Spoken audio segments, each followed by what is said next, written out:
So ayun guys, meron na tayong ticket papuntang Zamboanga, Montenegro yung sasakyan nating barko. Tara!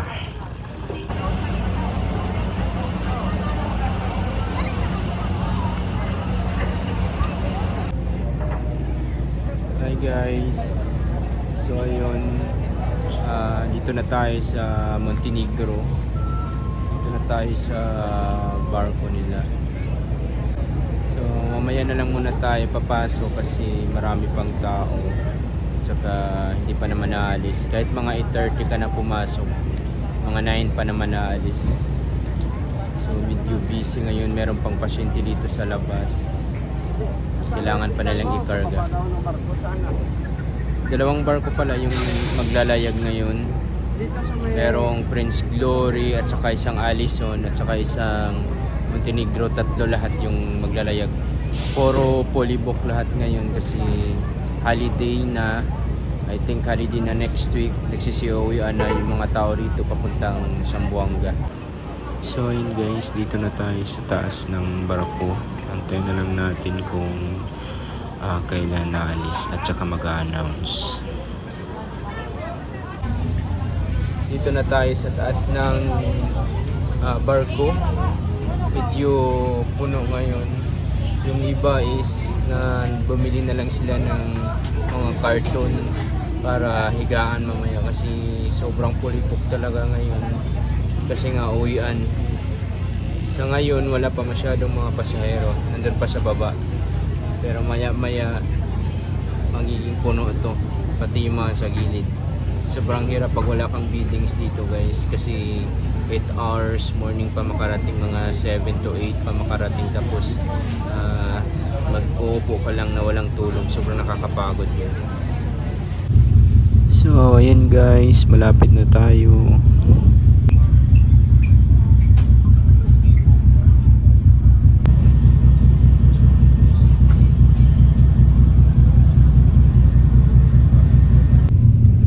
So ayan guys, 5:45 na ng umaga.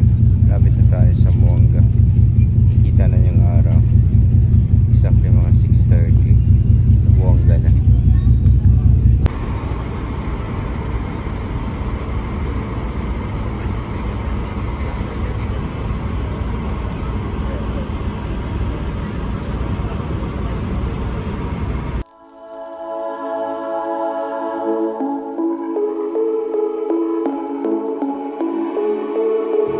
Hi guys, magandang araw. Dito tayo ngayon sa Kayawan Beach Resorts. Marami ditong kawayan. Kayawan yung tawag kaya dahil maraming kawayan sa paligid. Sobrang lamig dito. Dumaan lang kami dito para mag-rest saglit. 35 pesos yung entrance nila dito. Yan guys, kikita natin sa paligid ang daming kawayan. Diyan may paliguan sa likuran. Dito mga kawayan. Yan, sobrang relax dito guys.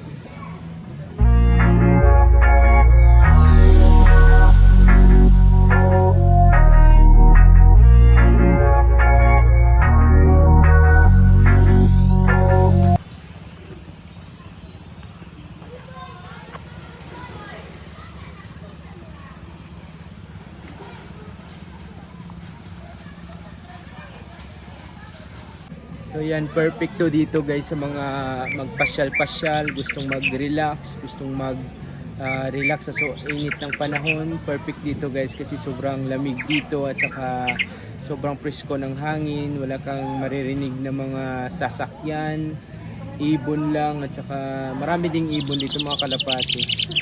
At saka meron saunahan dito, may sapa dito sa likuran ko. Yan, sapa yung mga pinaliguan nila. Pag didiretso ka doon sa unahan, merong ding beach valley, nagano yung dalawang beach at saka sapa.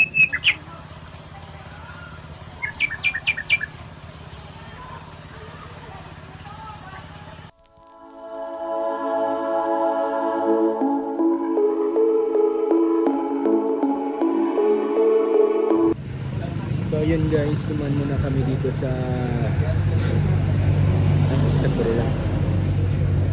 Labuan. So yun guys, tuman muna kami sa Labuan. Punta kami ng Limpapa Bridge. Kakain muna kami dito sa Laura's Grills and Resto. So meron silang mga inasal dito na 110 per serving.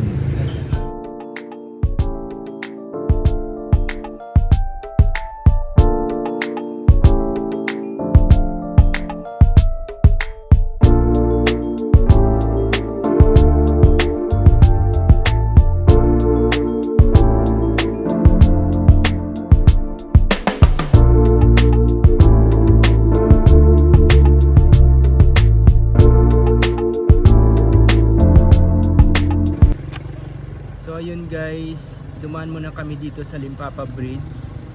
Ito yung sikat na bridge sa Zamboanga City. Papunta itong daan ito papuntang Siocon, Sirawai. Merong bus dito guys.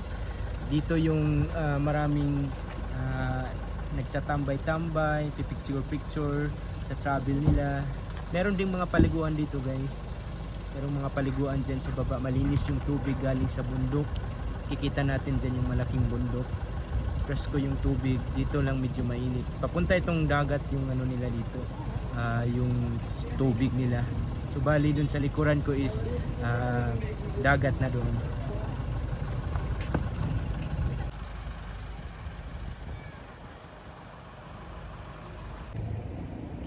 So yan guys, sobrang ganda ng paligid natin. Maraming naliligo dyan. May mga cottages din sila sa baba. Yan. May mga cottages sila. Pwedeng maligo dyan. Libre maligo. Magbayad ka lang ng cottages. Pwede ka magdala ng pagkain dito. Very fresh. So, yan ang buong surrounding. Sa likuran ko is malaking bundok.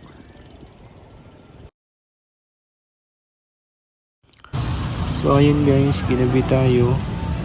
Balik tayo dito sa city ng Zamboanga. Sobrang liwanag ng syudad nila. Yan.